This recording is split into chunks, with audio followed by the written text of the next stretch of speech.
Raymond, baka gusto niya kasama siya mag-sleepover. Kahit hotel. Actually, ganun ngayon nangyari nung sa New Year. Oo. Pero you'll be Sinabi niya taking. na kung gusto ko matulog sa akin ng mga anak ko. Kumuha ng isang room. Iniwalay ng room. Iniwalay ng Same floor. hotel. Same hotel. Magkaibang floor. Pero, nung gabi na, nagsipunta sa mga. Medyo mahit lang ko yung mga anak ko. Pero okay, happy na rin ako kahit pa paano. Nag-effort. Kumusta ka with your in-law? In-law pa rin? Hindi ko pa sila nakikita. May flying school ka? Or parang skydiving. Parang tandem jump. Parang, kasi gusto ko rin ma-experience nung ibang tao, yung na-experience ko pag sa skydiving.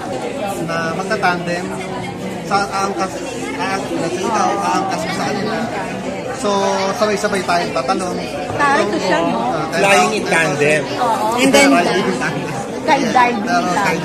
flying in tandem. Parang gano'n. Parang gusto kong maramdaman ng tao.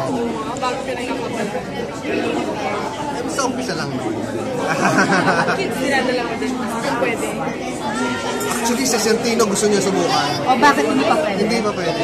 May age talaga siya. Yes. Actually, height. Dati ba nasubukan ni Claudine yan? Hindi. Hindi. Paano pag sinabi niya gusto ko makitandem sa'yo sa... Hindi ako pwede. Dahil hindi ako instructor. May yung Amerikano. Hindi daw siya pwede. Nakatandem. Sayang naman. Bakit? Kung ikaw ang gusto. Ikaw ang gusto niya katandem. Ikaw ang request. Disgrace ang mangyayari sa akin. Dapat safe. Hindi nga pwede.